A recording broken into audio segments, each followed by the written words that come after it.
Shalom saudara-saudara sekalian, puji nama Tuhan. Saat ini kita akan memulai ibadah kita. Maafkan kami sedikit telat karena banyaklah teknis-teknis di sini yang perlu diperbaiki. Saat ini kita mau angkat pujian, Ku Berbahagia, lagu himne nih saudara-saudara. Yuk kita angkat pujian sebuah lagu sebelum kita bawa firman Tuhan.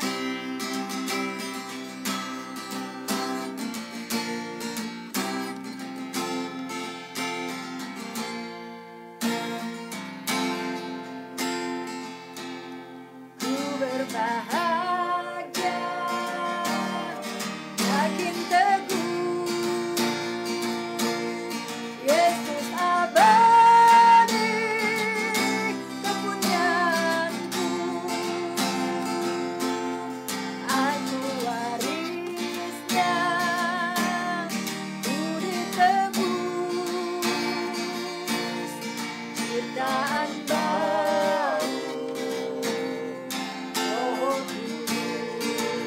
Aku bernyanyi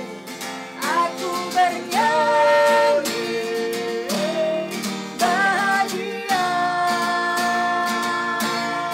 memuji Yesus selamanya. Aku bernyanyi bahagia,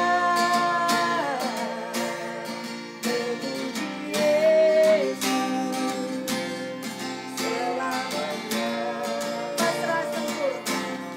Pasrah sempurna, nikmat penuh, suka sorgawi melimpahiku, lalu melakukan amar merdu, kasih dan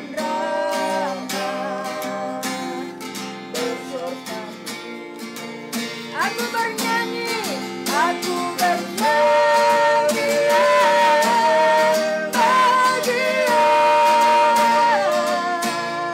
memuji Yesus selamanya. Aku bernyanyi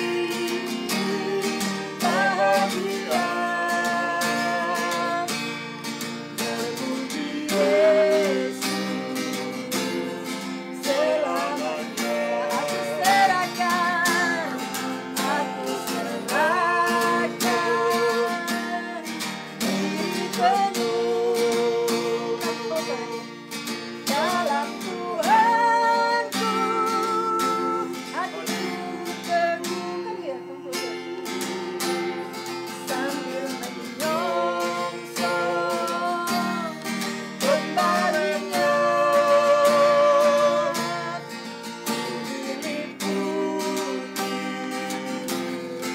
Aku berbahagia, aku bernyanyi bahagia, memuji Yesus selamanya. Aku bernyanyi bahagia, memuji Yesus selamanya. Aku bernyanyi Yesusku bahagia, haleluya, memuji Yesus selamanya. Aku bernyanyi bahagia, memuji Yesus selamanya.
kita dalam hadirat Tuhan. Mari kita masuk di dalam hadirat Tuhan. Dia hadir di tengah-tengah saudara. Dia hadir di tempat saudara. Dia tidak dibatasi oleh waktu dan dibatasi oleh tempat. Sebab dia adalah roh. Haleluya. Dia sejauh mulut kita. Mari Roh Kudus hadir di tengah-tengah umat-Mu saat ini Tuhan. Dimanapun mereka berada saat ini. Bahkan Tuhan, orang-orang yang akan menonton acara ini nantinya Tuhan, Engkau juga sudah memanggil mereka. Engkau juga Tuhan sudah mempersiapkan hati mereka Tuhan. Haleluya, glory Jesus. Mari nyatakan kuasa dan hadirat-Mu dicurahkan di tengah-tengah umat-Mu. Tuhan, biarlah roh penyembahan, biarlah roh puji-pujian itu Tuhan boleh mengalir di tengah-tengah kami, di tengah-tengah umat-Mu Yesus. Oh, haleluya. Glory, you are awesome God, Lord. You are glorious God. We worship you, we glorify your name, we adore you. Kami sembah Engkau Tuhan.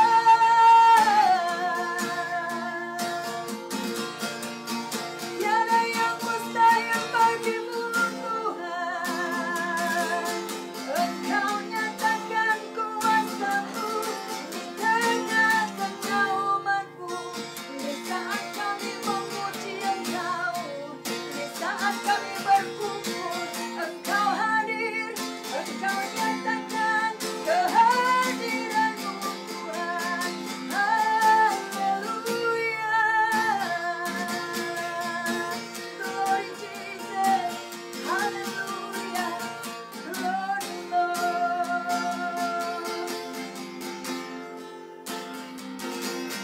Worthy is the Lamb. Worthy is the Lamb. You are holy. Holy, Engkau kudus Tuhan. Are you Lord God Almighty? Worthy is the Lamb. Worthy is the Lamb. Worthy is the Lamb. Worthy is the Lamb. You are holy. Holy. Are you Lord God Almighty? Worthy is the Lamb. You are worthy. Worthy is the Lamb. You are holy. Worthy is the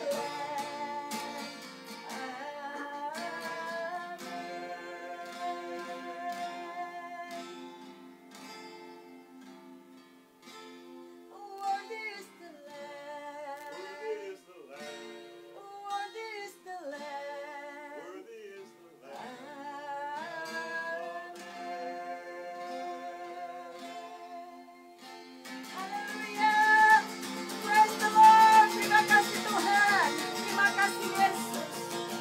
Mari berikan kemuliaan buat Tuhan, saudara-saudara. Puji nama Tuhan. Saya masih punya suara di sini, saudara-saudara. Setelah berbicara 3 jam di sekolah saya. Oh, Tuhan berikan hamba-Mu kekuatan. Shalom Bapak Ibu Saudara. Yes, suaranya agak pecah Kak. Yes. Mudah-mudahan dipulihkan kembali. Haleluya.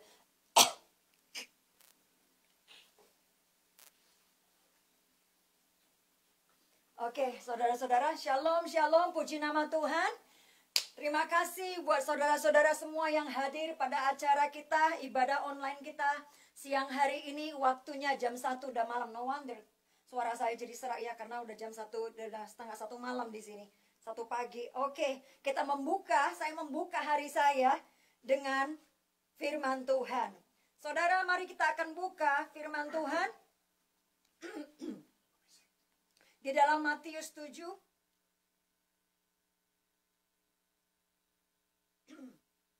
Saudara, saya ingin mengajarkan tentang doa. Karena doa adalah merupakan nafas kehidupan orang Kristen. Kalau kita nggak bisa doa, jangan bilang orang Kristen, saudara-saudara. Karena yang membedakan kita dengan orang luar adalah bahwa kita memiliki hubungan dengan Bapa kita di surga. Orang-orang Kristen harus berdoa. Saya seringkali mendapatkan, Bu, tolong doa ini, tolong buat doa jodoh, Tuhan, tolong doa buat suami saya, tolong doa ini. Saya pikir begini, wow, ini doa-doa begini aja mesti minta sama orang luar, orang-orang jauh-jauh gitu ya, di luar negeri gitu kan. Sebenarnya tidak apa-apa. Cuma saudara-saudara, kita sebagai orang Kristen harus jangan mengandalkan orang lain untuk menjalin hubungan kita dengan Tuhan. Itu sebabnya saya ingin mengajar saudara-saudara, itu sebabnya saya membuka sekolah doa namanya School of Prayer, sekolah doa dan kenabian. Thank you, Sean. Wah, tim saya sudah keluar. Nah, karena saya melihat ini Tuhan sedang mau bekerja di Indonesia. Nah, ini untuk saudara-saudara yang tinggal di Indonesia harus bersiap-siap. Bersiap-siap untuk sebuah tuaian yang besar. Karena apa? Tuhan akan membuat satu tuaian yang besar atas Indonesia. Tuhan katakan dia sedang melawat dari saudara-saudara kita yang Kedar Nebayot. Jadi saudara, saya ingin mempersiapkan saudara untuk menjadi teruna-teruna Allah yang militan. Pendoa-pendoa yang militan. Oleh karena apa saudara-saudara, ketika kita sedang menuai, pastikan kita memiliki sabit yang tajam. Pastikan kita memiliki saudara-saudara senjata atau pisau yang siap untuk menuai, yaitu pedang roh, firman Tuhan. Dan yang kedua yaitu doa, doa yang tidak putus-putusnya. Karena doa syafaat atau doa itu adalah merupakan salah satu senjata perlengkapan Allah untuk kita bisa berperang. Jadi dua hal ini, doa dan firman, ini adalah merupakan senjata sabit kita, mata bajak kita yang harus kita pertajam. Untuk apa saudara? Untuk menuai. Saudara-saudara yang ada di Indonesia, saya mau kasih sedikit nubuatan tentang Indonesia. Karena ketika saudara-saudara kita yang saat ini sedang melakukan ibadah puasa dari saudara-saudara kita dari Kedar Nebayut, mereka lagi sepuasa. Mereka saat ini saudara lagi sembahyang, dan biasanya saudara menurut tradisi bagi saudara kita yang dari Kedar Nebayut, dari Muslim ya saudara, pada waktu mereka puasa, mereka itu ada yang namanya doa tahajud, yaitu doa kusuk yang mereka bangun pada jam-jam 4 atau 2 pagi atau tengah malam. Nah, mereka percaya selama bulan puasa bahwa mereka akan mendapatkan suatu pernyataan atau kunjungan daripada Tuhan, saudara, mendapatkan lawatan Tuhan kalau bahasa kita ya di gereja mengatakan. Nah, saudara, saya terlalu percaya ini bukan satu kebetulan kalau bulan puasa itu sama waktunya, saudara-saudara, akan menjelang bulan puasa, during lockdown, masa lockdown ya, dan juga mendekat menjelang hari pencurahan Pentakosta. Saudara-saudara, dan juga kita baru saja merayakan Paskah. Ini semuanya saudara berdekatan. Ini nggak pernah kejadian puluhan tahun saudara-saudara yang bisa kejadian sama seperti ini. Jadi Tuhan katakan kepada saya, Hana katakan kepada umatku agar gereja-gereja di Indonesia, karena Kedar Nebayut itu banyak di Indonesia, di seluruh dunia yang paling banyak itu di Indonesia. Makanya saya mau memfokuskan membangkitkan tentara-tentara teruna-teruna, memfokuskan juga pelayanan saya di Indonesia saat ini. Karena apa? Apa yang akan sedang Tuhan kerjakan di Indonesia. Jadi gereja-gereja Tuhan katakan saudara harus siap-siap. Siap-siap untuk menuai. Jangan sampai ketika tuaiannya sudah matang, gereja nggak siap. Tuaiannya mati lagi, layu lagi, nggak di-harvest. Nah, oleh sebab itu saudara-saudara, Tuhan katakan saat ini bukan lagi gereja untuk saling menyerang satu dengan yang lain. Ngomong-ngomong tadi asisten saya masih kasih tahu nih Kak, ini ada orang dari khotbah kakak yang dari pesan darurat itu. Ada orang, padahal ini orang sudah masukin ke Facebook saya gitu ya, ke Facebook saya untuk menyerang saya karena video yang saya katakan tentang pesan darurat untuk anak-anak Indonesia. Nah, ini ada satu orang yang menurutnya, yang saya lihat di Facebooknya, itu mereka ini hamba Tuhan, pendeta gembala jemaat. Tahu-tahu dia bikin suatu berita yang panjang untuk menyerang saya, melawan saya, teologi saya, nubuatan saya, macam-macam yang kebenarannya itu tidak benar, saudara-saudara. Lalu ada satu orang lagi diambil, dikopikan ke tempat saya, Facebook saya, gunanya untuk menjatuhkan saya. Haleluya, berbahagialah orang yang teraniaya, yang ditolak, ya. Tuhan bilang itu adalah upah kita sebagai nabi-nabi Tuhan. Kalau kita nggak ada serangan, berarti kita, saudara-saudara, masih dipertanyakan kalau semuanya enak-enak. Jadi saudara-saudara yang punya karunia kenabian, siap-siap aja dapat serangan. Dan sambutlah, mari kita raih, mari kita menyambutnya, saudara-saudara. Nah, itu orang, karena Facebook saya itu yang pegang adalah asisten saya. Lalu dia bilang, ini Kak Hana, saya akan keluarkan ini, cabut dari Facebook saya. Nah, itu orang kejarin lagi saya sampai ke Facebook, sampai ke YouTube, saudara-saudara, yang jadi viral di YouTube. Miliknya Bapak Yakobus Suherman di sana, Pak Yakobus. Saudara, apakah bisa didengar suaranya? Suaranya agak kecil. Waduh, sebentar ya. Saya jadi teknisi dulu. Tes. Coba nih. Bisa, sudah dengar semuanya? Ya, yang merah. Sudah bisa dengar? Oke, suara nggak jelas, Bu. Yes, amin, haleluya. Amin. Oke, bisa didengar ya, Pak? Oke. So, saudara-saudara, ini saya diserang lagi, saudara. Masuk lagi ke YouTube-nya Pak Yakobus Suherman, cari lagi gara-gara di sana, cari provokator, cari lagi orang. Waduh, saya pikir Kak, itu tadi asisten saya bilang, Kak, mau dikasih ini nggak? Mau dikasih balasan nggak? Maksudnya diluruskan begitu. Ini orang mau diluruskan nggak? Mau dibalas nggak? Saya bilang nggak perlu. Kita nggak punya waktu berurusan dengan orang-orang yang nggak punya kerjaan. Mari kita sibuk untuk memberitakan firman Tuhan. Amin. Saudara, kita mesti fokus. Kata Tuhan, ini adalah tahun 2020, tahun Raja Wali, tahun 2020 Vision. Kita harus fokus dengan apa yang Tuhan suruh kita lakukan. Jangan, saudara, suara sudah jelas, sudah oke. Puji Tuhan. Jadi saudara, jangan lagi kita mau digonjang-gancingkan untuk ini. Kita nggak perlu membela kebenaran kita. Atau kita nggak perlu, saudara, untuk membela diri kita. Biarlah Tuhan yang membela kita. Kebenaran akan membuktikan. Tuhan sendiri akan membuktikan. Terlalu early. It is too early. Terlalu dini untuk kita mau, saudara, mengetes siapakah mana saudara-saudara terbuat dari emas, mana yang terbuat dari perak. Tuhan bilang kalau kita bejana mutiara yang terbuat dari emas, kita harus menjauhkan diri dari semua pertikaian-pertikaian, dari semua kedagingan-kedagingan. Karena apa, saudara? Semuanya itu menunjukkan kita masih kanak-kanak. Amin, saudara-saudara. Jadi kalau ada orang teologi mendekat ke mikrofon, Bu, oke, Bu, sudah dengar, Bu. Nah, oke, praise the Lord. Ini dekat lagi nih. Halo, oke. Saudara-saudara, saat ini, mari, Indonesia akan dipakai Tuhan. Oleh karena itu saya menyerukan kepada semua bapak-bapak pendeta, kepada semua gembala-gembala, mari satukan jemaatmu untuk mencari Tuhan. Bukan untuk mencari provokator, bukan untuk mencari siapa benar yang salah. Ini adalah waktunya kita untuk bersehati. Ini adalah waktunya kita untuk mempersiapkan diri supaya Tuhan boleh pakai gereja Tuhan. Jangan sampai nanti orang muslim yang menginjilin kita. Malu ya, saudara-saudara, tetangga kita.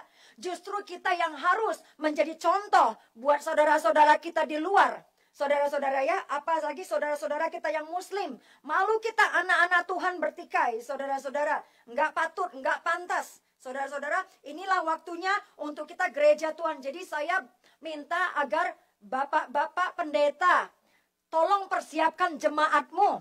Tolong persiapkan domba-dombamu untuk berdoa, untuk naik ke gunung Tuhan yang kudus. Yaitu ketika bangsa Israel, ketika murid-murid Tuhan Yesus sudah berangkat ke surga. Tinggallah murid-muridnya. Murid-muridnya pada waktu itu sudah dipesankan oleh Tuhan Yesus, nantikan aku, karena aku akan mencurahkan Roh Kudusku. Dan dia katakan tanda-tanda ini engkau akan dibaptis dengan api. Tuhan sudah berjanji semuanya itu tentang pencurahan Roh Kudus. Nah, pada waktu itu bangsa Israel, murid Tuhan Yesus bersama-sama dengan murid Tuhan yang lainnya, ya, bukan cuma yang 12 orang, tapi mungkin juga ibu Tuhan Yesus dan juga orang-orang ibu-ibu yang penting yang lainnya, saudara-saudara. Mereka pada waktu itu mereka melockdown diri, mereka mengunci diri, saudara-saudara, di ruang atas, yaitu ruang doa pada waktu itu, saudara-saudara. Oke, saya akan mendekatkan, saudara. Pada waktu itu mereka mengunci diri mereka. Mereka menanti-nantikan apa yang Tuhan bilang. Mereka, saudara, bersahati. Mereka dikatakan mereka bersatu hati, saudara-saudara. Mereka berdoa, yaitu menantikan janji-janji Tuhan Yesus. Nah, pada waktu mereka sedang berdoa, saudara-saudara, pada waktu mereka sedang ketakutan ini sebelum Tuhan Yesus naik ke surga loh, yang saya bilang, maaf ya, balik lagi dulu. Pada waktu mereka ada di dalam ruangan, saudara-saudara, mereka juga, saudara, sedang berdoa. Nah, ketika mereka sedang berdoa, tiba-tiba Tuhan Yesus show up. Tiba-tiba Tuhan Yesus muncul di tengah-tengah mereka dengan tubuh kemuliaan Tuhan Yesus yang bisa tembus tembok, saudara-saudara. Luar biasa, saudara. Tubuh kita, tubuh kemuliaan kita nanti akan seperti itu, tubuh kebangkitan, tubuh yang sudah dimuliakan. Saya pernah melihat mimpi ibu saya yang sudah meninggal, saudara-saudara, yang membesarkan saya. Ibu kandung saya masih hidup, tapi ibu yang membesarkan saya dibesarkan oleh ibu saya, ibu dari Batak, ya, saudara-saudara. Ketika dia meninggal, saya tanya Tuhan, saya pengen tahu, Tuhan, saya pengen ketemu ibu saya lagi, mama saya lagi, Tuhan, tolong pertemukan saya. Akhirnya, saudara-saudara, setelah itu saya dapat mimpi berkali-kali tentang mama saya, dan tubuhnya itu, saudara, segar bugar. Tubuhnya itu bukan seperti tubuh kita, karena mama saya itu tua renta sudah, saudara-saudara, dan wajahnya agak-agak kulitnya hitam-hitam coklat begitu ya, namanya juga sudah menua, saudara-saudara. Tapi tubuh yang saya lihat di dalam mimpi saya itu seperti tubuh malaikat, kekar, sempurna, tidak ada kata yang bisa mengungkapkannya, saudara, yang menjelaskan tubuh yang seperti saya lihat, kecuali satu, tubuh itu sempurna, tubuhnya sempurna. Jadi, saudara, di dalam tubuh kemuliaan itu tidak ada muda, tidak ada tua. Itu tubuhnya namanya itu sempurna, kekar, kayak malaikat gitu. Dan tubuh mama saya itu, saudara-saudara, wajahnya cantik, wajahnya berkilau-kilau gitu, seperti wajah malaikat. Itu seperti kayak perak-perak gitulah, ya, kayak putih-putih perak begitu, saudara, berkilau-kilau, saudara. Nah, luar biasa ini, saudara-saudara. Begitulah nanti tubuh kita, saudara-saudara. Dan saya sering mimpi, saudara, saya itu terbang-terbang, jadi saya bisa terbang. Saya masih ingat, mimpi terbang tuh enak loh, saudara-saudara. Itu kayak kita pakai cuma dorongin kakinya aja gitu ya, terbang makin tinggi gitu loh, saudara. Aduh, kalau ada mimpi yang paling enak, saya bilang mimpi itu mimpi peterbang lah, saudara-saudara. Itu kita kayak malaikat, bisa sampai ke gunung-gunung terbangnya. Kejatuh nggak sakit, saudara-saudara. Nah, itu yang namanya tubuh kemuliaan. Jadi Tuhan bisa kasih saya merasakan bagaimana rasanya punya tubuh kemuliaan, yaitu tubuh yang tidak dibatasi oleh batas tembok dan waktu, saudara. Seperti itu ketika Tuhan Yesus datang di tengah-tengah muridnya, dia memiliki tubuh yang sudah dimuliakan sehingga dia bisa menembus tembok, saudara-saudara. Nah, pada waktu itu Yesus datang, dia katakan, damai sejahtera bagimu. Saudara-saudara, saat ini dunia perlu mendengarkan kata itu. Damai sejahtera bagimu. Saudara, ini bukan waktunya kita mengatakan kepada orang, kau salah, kau palsu, kau ini, kau itu. Ini saatnya damai. Ini saatnya kita menyerukan damai bagimu. Kita ini adalah anak-anak damai. Kita ini bukan anak-anak pengacau. Salah satu orang yang memiliki kehadiran Roh Kudus di dalam hidupnya, mereka adalah anak-anak damai. Mereka pencinta damai. Mereka pemelihara damai. Mereka bukan orang kacau. Mereka bukan orang yang gak punya kerjaan. Mereka bukan orang yang suka bikin provokator, saudara-saudara. Jadi, saudara, kalau ada pendeta yang salah di sana sini, kita gak usah provokatorin. Kenapa? Kalau kita masih bikin provokatorin, sama aja kita sebenarnya bukan pembawa damai. Kita pembawa ricuh. Jadi kita anak-anak Tuhan, apalagi para pendoa-pendoa, saya katakan hari ini kepada murid-murid saya di sekolah grup doa, saudara-saudara, kita harus memiliki hidup yang menampilkan karakter Kristus. Kenapa saudara-saudara? Karena karunia-karunia kita, karunia bernubuat, karunia bahasa roh, karunia menyembuhkan, karunia apapun itu saudara-saudara, nggak akan membawa kita ke surga. Saudara-saudara, tetapi saudara-saudara yang tinggal adalah saudara-saudara kasih. Itulah yang tinggal saudara-saudara. Itulah yang sejati. Itulah yang mesti kita pelihara. Kita harus memelihara kasih di atas segalanya. Karena apa? Kalau kita nggak punya kasih, sekalipun tubuh kita berikan untuk dibakar, saudara-saudara, nggak ada gunanya. Tuhan bilang. Jadi saudara-saudara, mari kita mengutamakan kasih daripada karunia-karunia roh kita. Amin, saudara-saudara. Jangan sampai nanti suatu saat Tuhan datang, Dia bilang, enyahlah engkau dari hadapanku. Engkau semua pembuat kejahatan.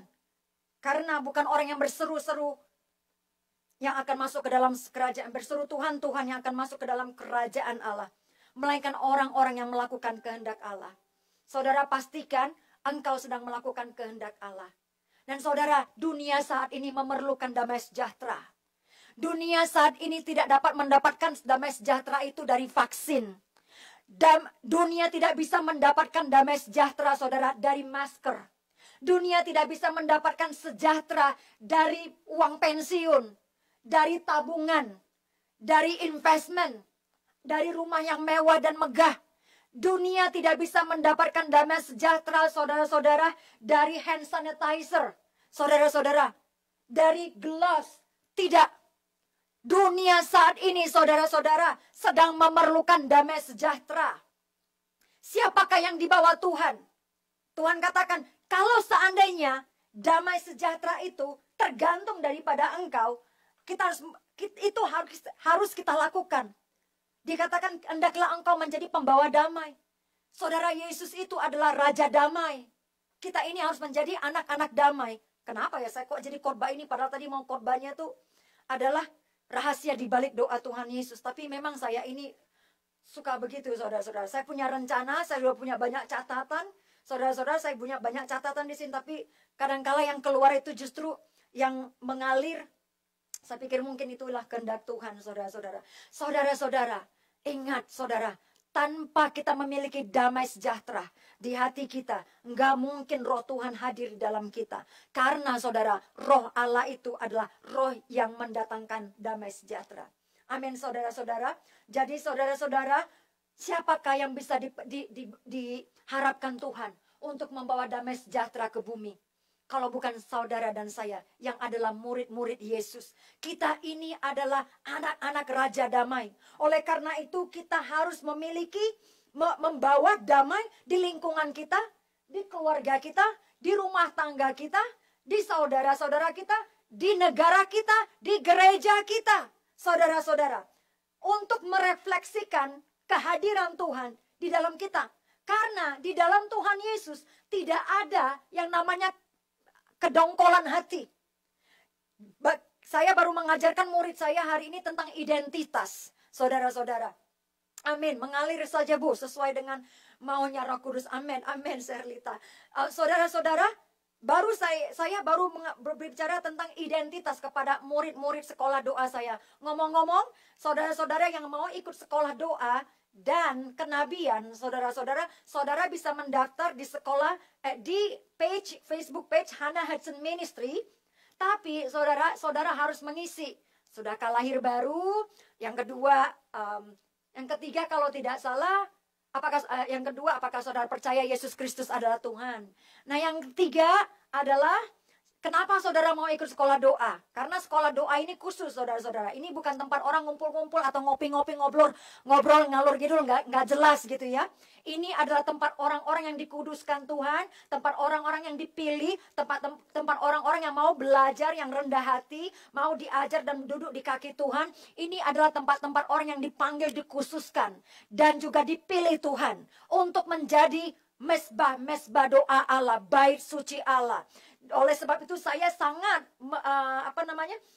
memfilter siapa-siapa yang masuk ke sini. Kita nggak mau ada teroris di sini, teroris rohani. Kita nggak mau ada provokator di sini. Kita nggak mau ahli teologi ya di sini, karena kita nggak pakai nggak pakai teologi ya di tempat ini. Kita mau pakainya tuh sekolah lutut, saudara, bukan di mulut atau bukan di saudara-saudara ya. Jadi saya saudara-saudara, kalau saudara mau benar-benar belajar, saudara harus isi benar-benar pertanyaannya. Karena ada banyak 39 orang lagi yang belum saya confirm atau di approve karena saudara belum mengisi pertanyaannya. Jadi kalau masih bingung-bingung kenapa belum dijawab, saudara nggak bisa jawab entah kenapa, saudara bisa kirim ke message-nya, jawab semua pertanyaannya. Yang penting dijawab. Jadi saya tahu saudara itu memang perlu wadah ini untuk bisa dibangun dan belajar dan mengerti panggilan saudara, apa panggilan saudara-saudara. Amin. Jadi saudara, itu saja dulu supaya saudara nggak bingung-bingung nantinya. Oke, saudara-saudara. Nah, hari ini saya sedang mengajarkan kepada anak-anak sekolah saya tentang identitas. Karena apa, saudara-saudara? Identitas kita, pribadi kita adalah, saudara-saudara, merupakan kunci untuk kita bisa berjalan secara powerful. Rahasia orang Kristen untuk bisa berjalan sebagai orang Kristen yang powerful, sebagai orang Kristen yang berkuasa, sebagai orang Kristen yang punya otoritas, saudara, itu rahasianya ada di dalam pengetahuan saudara akan rahasia Tuhan dalam hidup saudara, akan identitasmu. Saudara, pada waktu kita berdosa, identitas kita itu pendosa, gelap, masuk ke neraka. Kita nggak punya identitas yang apa itu CV-nya, kurikulum vitae kita, saudara-saudara. Sebelum kita kenal Tuhan Yesus, itu kurikulum vitae-nya, saudara, itu buruk, saudara. Itu buruk, saudara-saudara. Nggak ada yang bisa dibanggakan. Tidak ada yang bisa dipamerkan, saudara-saudara. Karena apa? Kita telah kehilangan kemuliaan Tuhan. Tapi ketika kita terima Tuhan Yesus sebagai Tuhan dan Juru Selamat kita, saudara-saudara, identitas kita diberikan oleh Tuhan. Kita diubahkan, yang lama dikubur dalam-dalam, saudara-saudara. Dan kita dibangkitkan dalam baptisan Yesus, saudara-saudara, dalam baptisan air. Yang lama dicuci, dan jadilah kita bangkit menjadi ciptaan yang baru. Kita seperti bayi yang baru lahir, di dalam darah, melalui darah Tuhan Yesus, melalui penebusan Tuhan Yesus. Nah, ketika kita, saudara, memberikan diri kita kepada Yesus, kita menjadi diangkat, diadopsi ke dalam keluarga Allah bersama-sama dengan saudara-saudara kita yang Israel, yaitu ya suku Israel, saudara-saudara, suku pilihannya Tuhan, bangsa pilihannya Tuhan. Kita dipilih, kita dimasukkan menjadi anggota keluarga Allah, kita diangkat menjadi anak-anak Allah. Saudara, mari kita baca di dalam Matius 6, di Matius 6 ayat 5, oke? Ayat 5 sampai Bapa kami yang di surga nanti. Hal berdoa. Dan Matius 6 ayat 5 sampai nanti saya berhenti. Dan apabila kamu berdoa, janganlah berdoa seperti orang munafik. Mereka suka mengucapkan doanya dengan berdiri dalam rumah-rumah ibadat dan pada tikungan-tikungan jalan raya supaya mereka dilihat orang. Aku berkata kepadamu, sesungguhnya mereka sudah mendapatkan upahnya. Tuhan Yesus pada waktu itu berbicara tentang ahli-ahli Taurat, orang-orang Farisi yang pada waktu itu gaya berdoa mereka ya seperti itu, saudara-saudara. Seperti yang saudara lihat kalau saudara pergi ke tembok ratapan, itu banyak orang-orang Yahudi yang ortodoks, saudara. Mereka berdoa itu di jalan-jalan, di sudut-sudut kota, saudara-saudara. Nah, tapi Tuhan Yesus mengatakan supaya mereka dilihat orang. Motivasi mereka nggak benar, sekalipun mereka umat pilihan Tuhan. Jadi Tuhan menegur mereka, kalau berdoa itu jangan seperti mereka. Kalau berdoa itu jangan orang menjadi orang yang munafik. Jadi bukan karena kepiawaian kata-kata, bukan karena kehebatan kosakata kita yang membuat kita didengar. Saudara-saudara, kadang-kadang saya pergi ke gereja, doanya panjang sekali, lama-lama saya jadi tidur. Saudara, saya ingat jadi ayat ini, saudara-saudara. Kita mau doa yang berkuasa. Hari ini saya sedang mengajarkan kepada saudara bagaimana memiliki doa yang mujarab, doa yang berkuasa. Amin. Kita nggak mau menjadi orang yang berdoa yang munafik, yang cuma banyaknya kata-kata tapi nggak ada kuasanya. Saudara, di ayat 6 dikatakan jika engkau berdoa, Masuklah ke dalam kamarmu. Sekarang kita lagi di lockdown ini sama Tuhan. Seluruh dunia, gereja di Indonesia, gereja di seluruh dunia disuruh lockdown, masuk kamar. Masuklah, tutuplah pintu di Yesaya 26 ayat 20. Sampai turun murkaku. Kita suruh masuk, saudara, untuk berdoa masuk ke kamar kita. Chamber of God. Tutuplah pintu dan berdoalah kepada Bapamu yang melihat, yang tersembunyi akan membalasnya kepadamu. Nah, saudara-saudara, saat ini, ya, ini benar sekali nih keadaan kita. Kita biasanya itu doanya di mana? Di mall-mall kan? Kita biasanya ibadahnya itu, saudara, di gedung-gedung besar. Orang bisa dengar kan, ada gereja gitu di sana. Di keramaian. Kita biasanya doanya di keramaian. Saat ini gereja di mana, saudara-saudara? Mana itu doa-doanya, saudara-saudara? Saat ini gereja-gereja lagi di lockdown. Kita disuruh berdoa di kamar. Di tempat yang tertutup. Bukan di mall-mall supaya dilihat orang. Ya, seperti ini yang kita lihat. Justru saat ini kita disuruh dimasukkan ke kamar. Disembunyikan di rumah kita. Maka Bapamu yang melihat yang tersembunyi akan membalasnya kepadamu. Disinilah kita baru setelah lockdown ini, di masa lockdown ini, disinilah baru diketahui siapakah sebenarnya domba-domba yang asli, domba-domba yang sejati. Manakah domba-domba yang palsu? Manakah domba-domba yang terhilang? Manakah domba-domba yang serius? Atau domba-domba yang nakal? Itu kelihatan, saudara-saudara, saat ini di musim lockdown ini. Jadi saya berdoa supaya saudara jangan menjadi domba-domba yang liar, ya. Jangan menjadi domba-domba yang malas. Jangan menjadi domba-domba yang kayak semacam hilang arah gitu loh. Karena nggak ada gereja di mall-mall, karena nggak ada gereja besar, gedung-gedung besar. Tidak.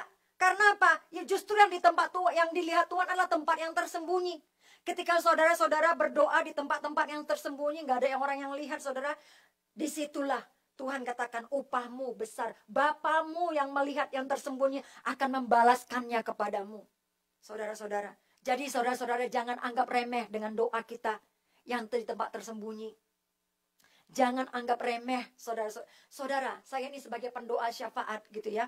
Pendoa syafaat biasanya saya itu selalu ada di antara kegiatan-kegiatan doa yang ramai, yang ada acara mungkin di pemerintahan atau mungkin acara-acara lokal di kota tersebut, saudara-saudara, acara besar. Nah, biasanya saya suka di sana, saudara, sering menghadiri, saudara-saudara.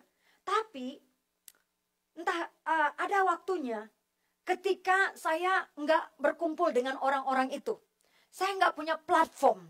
Saya nggak punya platform di White House. Saya nggak punya platform di gereja saya. Bahkan kadang-kala di gereja saya, saudara, yang ada disebut rumah doa segala bangsa, saya nggak menemukan Tuhan di sana. Saya nggak merasakan hadirat Tuhan di sana. Saya nggak merasakan mereka berada di jantungnya untuk berdoa buat bangsa-bangsa.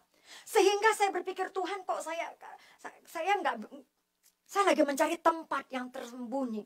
Tapi saudara-saudara, ketika saya setia berdoa di rumah saya berjam-jam, berdoa buat bangsa-bangsa, berdoa buat gereja, menangisi bangsa-bangsa, menangisi gereja, menangisi keluarga-keluarga saudara. Kalau saat ini saudara-saudara, saya boleh katakan Tuhan menjawab doa saya. Saudara percayakah kalau engkau itu bisa menjadi Elia di zaman saat ini?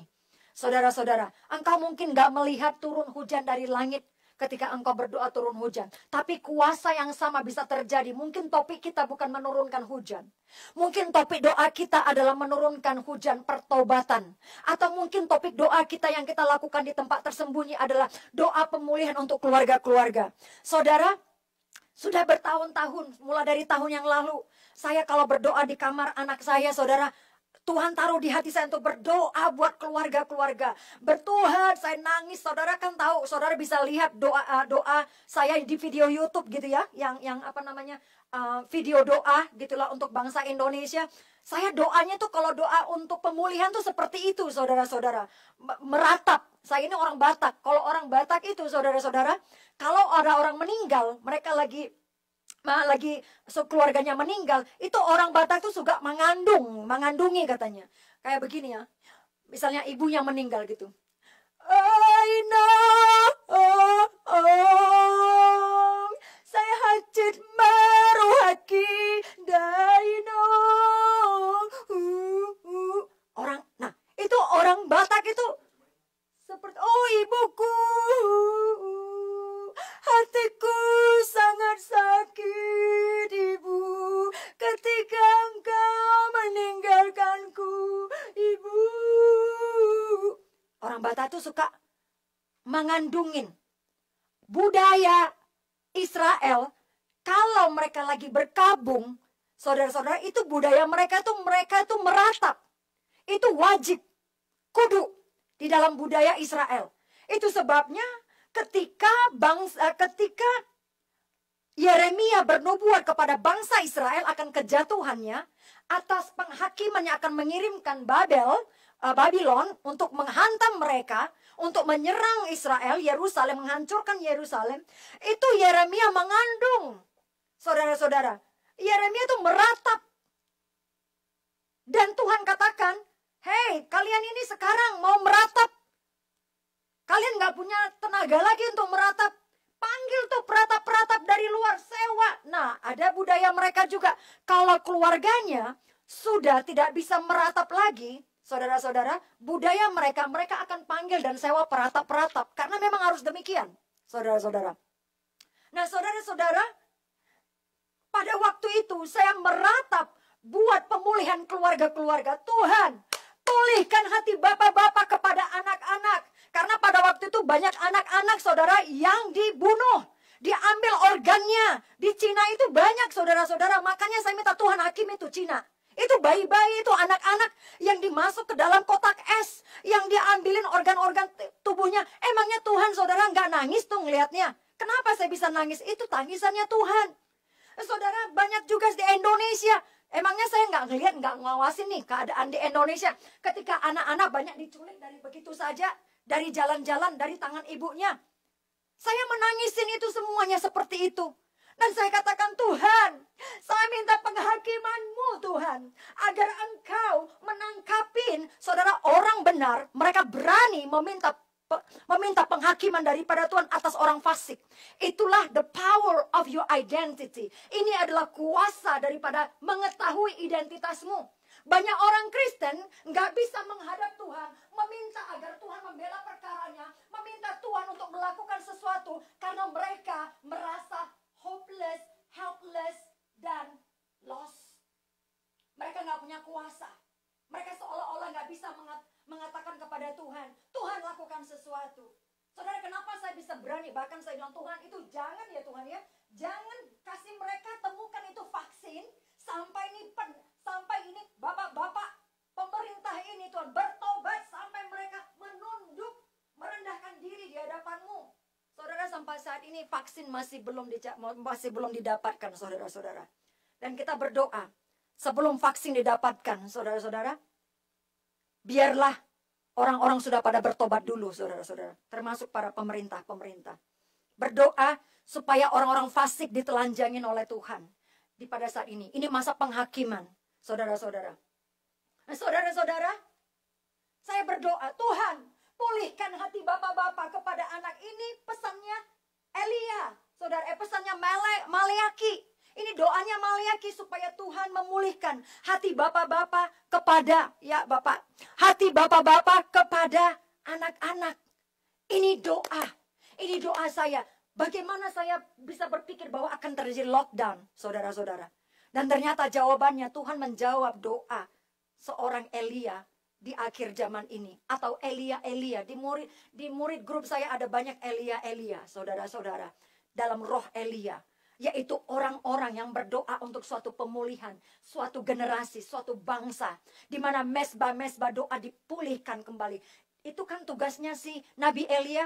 Nabi Elia itu tugasnya, saudara-saudara, untuk membangun kembali mesbah. Itu reruntuhannya mesbah Israel. Karena bangsa Israel sudah lama, saudara-saudara, tidak menyembah Allah yang benar. Sehingga tidak lagi diberikan korban persembahan. Sehingga mereka tidak lagi membangun, saudara, pada waktu itu mesbah selalu di atas batu-batu, saudara-saudara. Nah, pada waktu itu batu-batu persembahan itu, saudara, tempat sembahan dibuat itu, dibakar saudara, itu nggak pernah dipakai, runtuh saudara-saudara. Nah, Elia datang ke Bukit Karmel. Dia saudara-saudara menantang 400 apa 450 nabi palsu kan ya? Nabi Elia. Saudara, ada sekitar saudara-saudara 400-an nabi, saudara-saudara, yang berhadapan dengan Nabi Elia. Saudara-saudara, pada akhirnya Nabi Elia menantang. Itu coba tuh, kalian coba panggil tuh. Mungkin Tuhan kalian tuh lagi tidur, mungkin Tuhan kalian tuh lagi istirahat. 450 nabi saudara-saudara lawan satu nabi. Saudara-saudara, tahukah Tuhan tidak memerlukan 450 nabi. Tuhan kadang-kadang cuma mencari satu orang yang mengenal isi hatinya. Satu orang, saudara. Kadang-kadang itu mungkin tergantung daripada saudara untuk pemulihan di lingkunganmu, di keluargamu, di kotamu, di provinsimu, di pulaumu, di negaramu. Saudara, Tuhan sedang mencari satu. Dia mencari kualitas, bukan kuantitas. Jadi saudara, jangan kita punya banyak gereja, punya banyak domba-domba, tapi domba-dombanya nggak berkualitas. Saudara-saudara, lebih baik punya domba sedikit, tapi mereka berkualitas pemimpin-pemimpin. Supaya mereka punya pemimpin-pemimpin lagi. Membangkitkan pemimpin-pemimpin lagi. Di sekolah saya, saudara-saudara, itu yang saya inginkan. Saya mau orang-orang yang berkualitas, yang siap untuk di-launching sama Tuhan untuk kerajaan Allah. Saya nggak perlu kuantitas, saya perlu kualitas. Tapi saudara, bisa menyelesaikan pekerjaannya Tuhan tepat pada waktunya, saudara-saudara. Nah, saudara-saudara, dikatakan gini, lagi pula dalam doamu itu di ayat 7 dikatakan, Matius 6, janganlah kamu bertele-tele seperti kebiasaan orang yang tidak mengenal Allah. Mereka menyangka karena banyaknya kata-kata doanya akan dikabulkan. Saudara-saudara, bukan. Doa itu bukan sebuah, saudara-saudara, apa itu namanya, kayak ini mantra gitu ya. Bukan, saudara-saudara. Kenapa kok kayaknya orang doanya panjang-panjang gitu ya? Terus doanya tapi nggak mengubahkan sesuatu gitu ya. Yang pertama, saudara, pastikan dirimu benar. Pastikan jangan ada sampai dosa yang menghalangi doamu. Saudara-saudara, jadi kalau ada sister-sister, bapak-bapak, ibu-ibu, brother-brother, kalau saudara-saudara mau minta doa sama saya kasih PR. Saya suka kasih PR kepada murid-murid saya. PR-nya itu adalah sebelum kau minta hamba Tuhan ini berdoa buat dirimu, pastikan tidak ada dosa yang nyangkut di sana. Nanti doa saya jadinya saudara-saudara nyangkut. Karena iblis tuh bisa dengar, saudara-saudara. Jadi saudara-saudara, jangan sampai doa kita terhalang karena dosa-dosa kita. Pastikan sebelum minta doa, datang dulu ke hadapan Tuhan, masuk ke dalam tahtanya, tahta kasih karunia Tuhan, mengaku dosa. Tuhan, saya sudah marah-marah sama suami saya kemarin, Tuhan. Aduh, saya rasa guilty, sekarang saya mau berdoa buat anak saya yang sakit, Tuhan. Tuhan, minta ampun Tuhan, hamba-Mu merendahkan diri, aku akui kedosaku, kesalahanku, aku telah menyakiti suamiku, aku telah mengatakan kata-kata yang buruk kepada suamiku, aku mengatakan kata-kata yang buruk kepada anak-anakku. Saudara, akui, datang. Firman Tuhan di dalam Ibrani mengatakan, datanglah, menghadaplah kepada hadirat Allah dengan penuh keberanian. Saudara, kita perlu confident, saudara-saudara, untuk menghadap hadiratnya Tuhan. Karena apa, saudara-saudara? Nanti saya jawab, saudara-saudara. Mari kita lanjutkan. Karena itu berdoalah demikian. Jadi janganlah kamu seperti mereka, karena Bapakmu mengetahui apa yang kamu perlukan sebelum minta padanya. Jadi saudara, sebenarnya sebelum kita minta pun Bapak sudah tahu, saudara-saudara. Cuma kita mesti tahu bagaimana cara memintanya. Oke? Jadi pada waktu itu Tuhan Yesus melakukan banyak pelayanan, saudara. Di sana sini melakukan banyak mujizat. Murid-murid Tuhan Yesus melihat ini, Tuhan Yesus ini guru kita, kalau doanya tuh kok kayaknya mujarab gitu ya. Murid-muridnya itu terkesima, murid-muridnya terpesona gitu. Ini pasti ada sesuatu yang berbeda antara Yesus, baik Pak, jangan jauh dari mic Bu Hana. Oke. Aduh, ini saya tipe orang yang sedang suka melonjak-lonjak gitu loh saudara. Saudara-saudara, ini saudara-saudara, murid-murid Tuhan Yesus pengen tahu, mereka pengen juga dapat apa yang Tuhan Yesus dapat. Mereka pengen memiliki apa yang Tuhan Yesus miliki. Mereka, saudara, ingin berdoa seperti Tuhan Yesus. Karena mereka melihat, ini antara Yesus, doanya Tuhan Yesus dengan doanya orang Farisi. Ini kayaknya ada perbedaan. Ini kayaknya kita mau cari tahu ini. Jadi pada waktu suatu tempat tersembunyi setelah pelayanan, mereka datang, saudara. Dia katakan, Tuhan, ajarkanlah kami bagaimana cara berdoa. Wow. Saudara-saudara, murid-muridnya mau belajar. Inilah murid yang sejati. Murid yang sejati itu mau belajar. Murid yang sejati itu mau meluangkan waktu. Murid yang sejati itu mau duduk diam dan dengar-dengaran kepada gurunya. Atau kepada, Bapa, kepada Tuhan kita. Kita ini murid Tuhan Yesus. Murid yang sejati itu adalah saudara-saudara mau latihan praktek. Saudara-saudara ya, hari ini saya kasih praktek sama murid-murid saya bilang, PR-nya harus masak pisang goreng kacang hijau atau godok-godok pisang goreng apa saja, donat kek gitu. Ayo mulai bagikan ke tetangga-tetangga gitu. Sampai ada tadi yang bilang, Bu, ini suatu tantangan. Soalnya tetangga saya itu memusuhin kami, nggak ngomongan sudah berapa lama. Mereka sudah membunuh anjing-anjing. Sudah membunuh anjing kami, meracunin anjing kami. Saya bilang, saudara, inilah kesempatannya di mana mujizat bisa terjadi.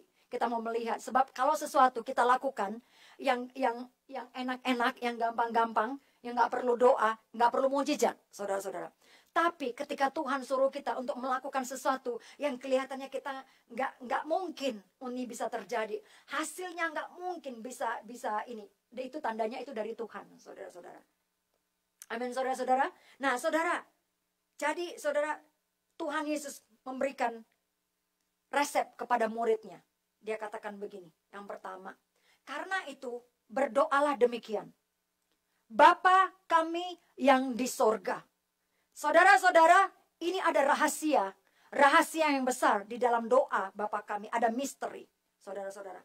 Karena kalau saja kita tahu dari doa ini, saudara-saudara, ini saudara-saudara, doa kita bisa menjadi mujarab. Jadi Tuhan katakan kalau kamu lagi minta sesuatu sama Bapa, sama Tuhan, kalau kamu mau berdoa, kalau kamu pengen sesuatu, begini doanya, Bapa kami yang di sorga. Nah, maksudnya apa, saudara-saudara? Kenapa Tuhan Yesus mengatakan Bapa, nggak dikatakan Tuhan? Karena kan kita manggilnya Tuhan, kan? Tuhan kami yang di surga. Atau teman kami, karena dia sahabat juga, toh. Mungkin bisa dinaikkan lagi volume suara mic-nya. Sebentar ya. Tolong bicara supaya saya bisa. Sebentar ya, sabar ya, saudara. Hai, halo biar saya. Shalomin orang, oke. Halo, saya suaminya, saya Link. Saya mau ikut dengan doa nanti dan semoga kalian semuanya diberkati. Saya harus belajar sistem sound supaya suaranya jelas nanti. Apakah baik suaranya? Bagaimana? Sudahkah? Sudahkah? Halo. Halo. Sekarang malam, mau asisten dan orang sebab sudah jam 1 malam di sini. Aduh, Hanif, makanya perlu belajar nih. Oke, alhamdulillah. Oke, jadi saudara-saudara, oke ya, supaya very glitchy. Oh my goodness, glitchy.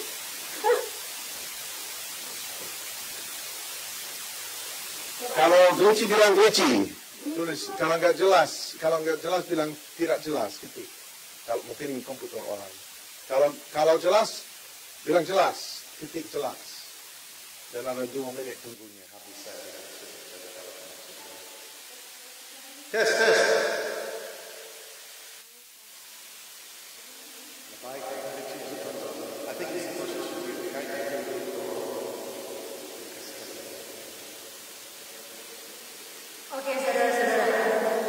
Berkata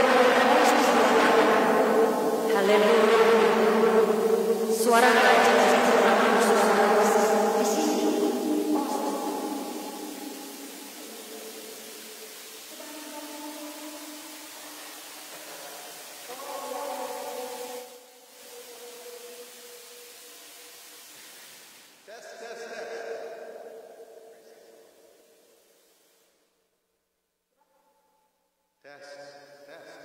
Saya kasih kesaksian. Ketika kedengaran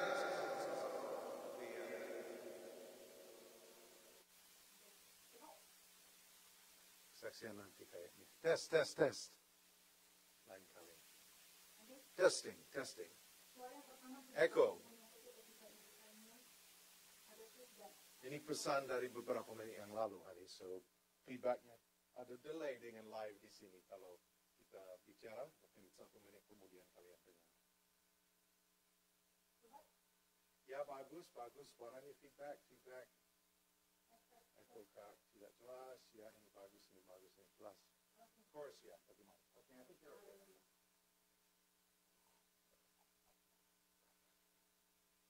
Ya, puji nama Tuhan. Nah, dikatakan saudara-saudara, Bapa kami yang di sorga. Saudara, ini adalah identitas yang paling berharga yang Tuhan sudah berikan kepada kita. Sebab dia tidak membuat kita datang kepada Bapa seperti seorang hamba. Dia tidak mau agar kita datang kepada Bapa seperti seorang pekerja. Tuhan Yesus tidak mau kita datang kepada Bapa seperti seorang yang mengemis atau minta-minta. Tapi dia, saudara-saudara, membangun dengan mengajarkan doa ini. Yesus sedang memberitahukan kepada kita, anakku, engkau adalah anak. Ini aku berikan kepada engkau. Tuhan lagi membangun identitas kita sebagai anak. Saudara-saudara, suaranya dibesar sekali. Yang pertama tadi bagus suaranya, Bu. Jangan-jangan tadi ini justru mungkin jangan-jangan komputer dari sana kali ya. Tadi sudah bagus, Bu, tapi jangan jauh dari mic. Oke. Bapa di surga, malaikatmu. Haleluya. Mundur. Bisa dengar dan sama? Itu ada mikrofon di sana. Ya. Saudara-saudara, tadi sebelum dirubah suaminya tampil sudah jelas dan bagus. Saya tadi udah dorong sana, dorong sini, saudara. Coba. Tes. Yang pertama bagus. Tes. Oke. Yang pertama bagus. Oke. Ini saudara-saudara. Jadi, saudara-saudara, Tuhan membangun suatu hubungan yang paling karib. Saudara-saudara, kepada kita. Saudara, yaitu hubungan antara Bapa dengan anak. Suaranya kurang keras, Kak. Oh, haleluya. Oh, Tuhan. Suara saya ini sudah habis loh, Tuhan. Suara mic-nya bagus kayak yang pertama, tapi ditambah. Mic-nya dimajukan. Ini perasaan sudah sampai segininya. Saudara-saudara, kayaknya tadi itu yang saya rubah di sini.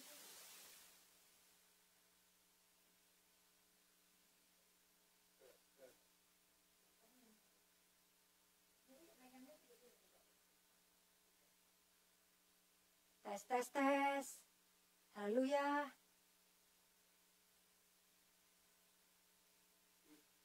Halo. Sekarang suaranya masih terasa jauh.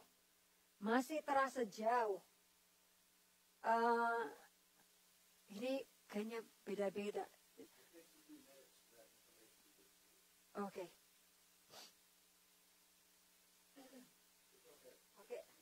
Sudah pas, suaranya sudah pas, Bu. Oke. Bisa ya? Kamu dengerin di mikrofonnya ya? Alright. Sudah ya? Oke. Semoga saya tidak lupa, saudara-saudara. Nah, saudara-saudara, Tuhan suruh kita untuk membangun hubungan dengan Bapa, yaitu saudara-saudara sebagai Bapa, bukan anak-anak, saudara-saudara. Nah, bukan sebagai hamba, tapi sebagai anak. Karena apa? anak dan bapa, itu adalah hubungan yang paling dekat, yang gak bisa digantikan oleh siapapun, saudara-saudara. Oleh karena itu, anak-anak itu memiliki hak istimewa. Mereka itu, saudara-saudara, adalah orang yang paling dekat dengan bapaknya.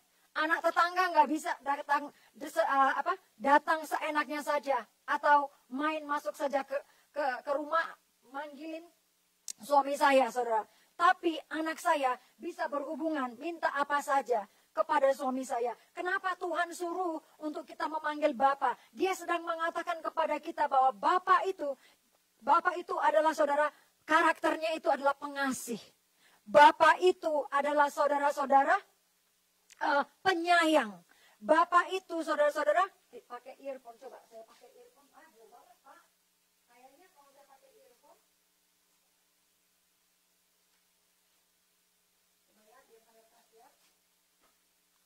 tes. Oh iya, nggak masuk nih, Hani. Tes. Oke, lanjut saja terus, Bu, fokus. Iya, ini jadi nggak fokus nih. Oke, saudara-saudara, Tuhan, salah, saya nggak dengar suara saya. Saudara, Tuhan mau agar kita tahu bahwa sebagai anak, hak kita, saudara-saudara, akan diberikan dan dicukupi oleh, itu jangan-jangan masalah sama device mereka. Please continue. Oke, yes. Mungkin device-nya, Pak, masing-masing ya. Jadi saudara-saudara, kita ini, saudara-saudara, memiliki hak istimewa, yaitu ahli waris kerajaan Allah, saudara-saudara. Yaitu kita memiliki hak istimewa sebagai anak-anak Allah. Kita bukan anak tetangga, kita bukan anak gampangan, saudara-saudara. Tapi kita adalah anak-anak khusus milik kepunyaan Allah. Anak-anak Tuhan yang istimewa, yang diberikan ahli waris bersama dengan Yesus Kristus sebagai saudara sulung kita, saudara-saudara. Kita akan memerintah bersama dengan Tuhan Yesus, saudara-saudara, sebagai anak-anak Allah. Dan juga dikatakan kalau Bapa itu, saudara, nggak ada bekas-bekasnya. Bekas Bapak ya nggak ada, saudara. Bekas Ibu nggak ada. Tapi saudara, yang namanya Bapa adalah Bapa, darahnya, saudara, tidak bisa digantikan. Dan kita punya darah Yesus, saudara-saudara, yang tidak bisa digantikan dengan emas, perak, dan sebagainya. Tapi saudara-saudara, kita dibayar mahal dengan darah Yesus. Oleh karena itu kita punya hak yang sama seperti Tuhan Yesus di surga, saudara-saudara, sebagai anak Allah. Nah, saudara, juga kenapa hubungan Bapa dan anak? Kenapa bukan hamba dan tuan? Saudara-saudara, Bapa itu mencukupkan segala keperluan. Bapak-bapak yang baik. Nah, ini saudara-saudara, kalau ada saudara-saudara yang menonton film ini yang tidak mencukupi keperluan anak-anaknya, yang tidak mencukupi keperluan istrinya, di Alkitab dikatakan saudara sama dengan seperti orang yang tidak percaya. Nah, saudara, kalau kita anak-anak Allah, kalau kita adalah anak-anak righteous, anak-anak kebenaran, maka kita harus mencukupkan keperluan anak-anak kita.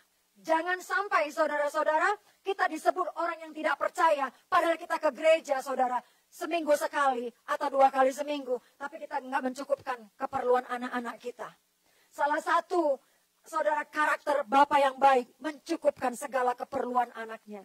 Inilah sebabnya saya berdoa, Tuhan, hamba-Mu berdoa agar Engkau pulihkan hati bapak-bapak. Karena ada banyak bapak-bapak di Amerika yang tidak mencukupi keperluan anaknya, bayinya yang adalah merupakan darahnya. Sehingga banyak ibu-ibu yang hamil oleh karena darah dari bapak tersebut, saudara-saudara. Benih daripada bapak tersebut harus membunuh anak-anaknya, harus mengaborsi anak-anaknya, dan Tuhan tidak suka. Saudara, tanda-tanda dari akhir zaman itu adalah ketika terjadi banyak perceraian. Ini tanda-tanda ketika rumah tangga hancur-hancuran, ketika keluarga, saudara, itu hancur. Itu adalah tanda-tanda dari akhir zaman. Yesus mengatakan orang kawin dan mengawinkan. Apa maksudnya kawin dan mengawinkan? Ingat, pada waktu Nuh, saudara, dipanggil Tuhan untuk membangun bahtera. Pada waktu itu orang kawin dan mengawinkan. Alkitab berkata, orang lagi sibuk-sibuk. Ada sesuatu yang gak beres dalam keluarga pada waktu itu. Nah saudara, pada waktu Sodom dan Gomora juga, masalah keluarga juga terjadi. Yaitu pembelotan. Arti institusi keluarga yang kudus itu dibelotkan saudara-saudara.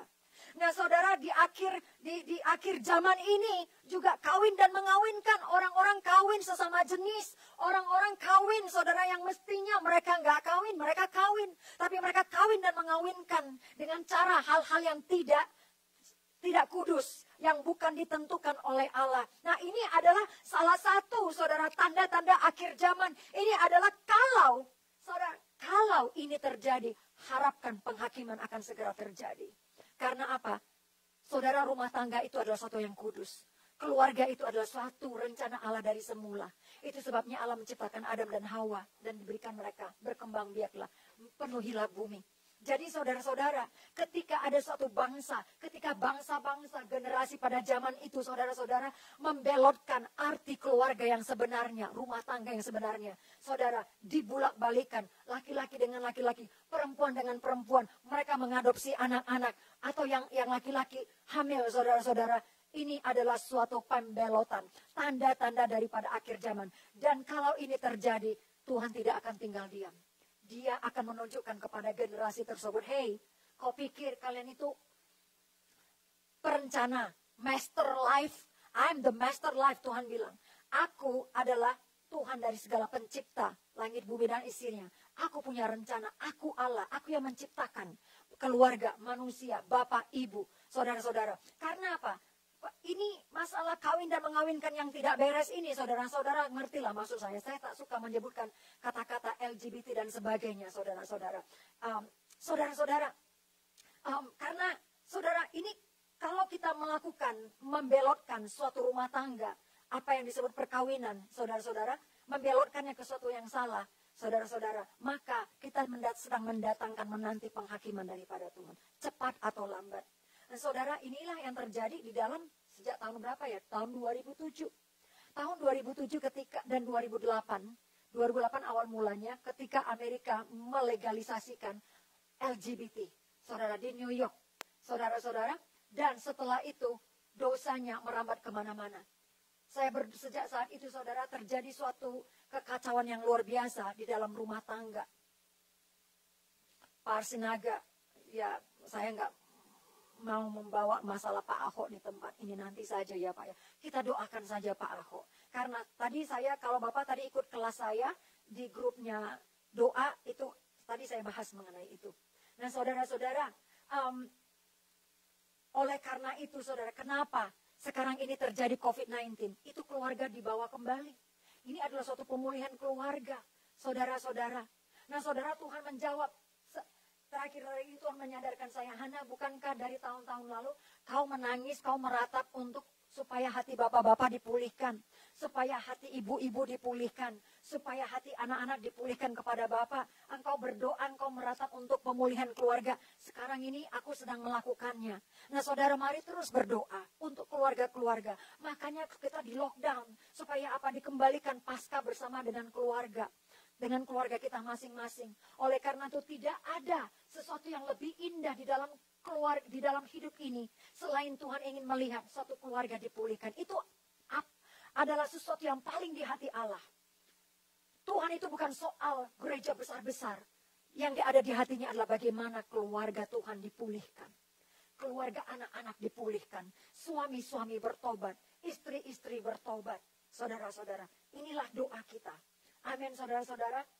Nah, dikatakan juga, dikuduskanlah namamu. Saudara-saudara, dikuduskanlah namamu. Tuhan itu namanya kudus.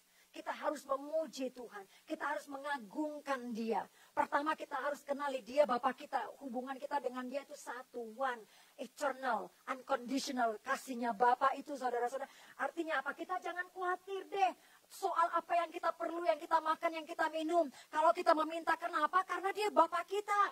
Karena apa? Bapa yang baik itu mencukupkan. Makanya firman Tuhan berkata, hey anak-anak, bapak-bapak mana sih di dunia ini yang kalau anaknya minta roti dikasih ular, yang kalau anaknya minta ikan dikasih batu?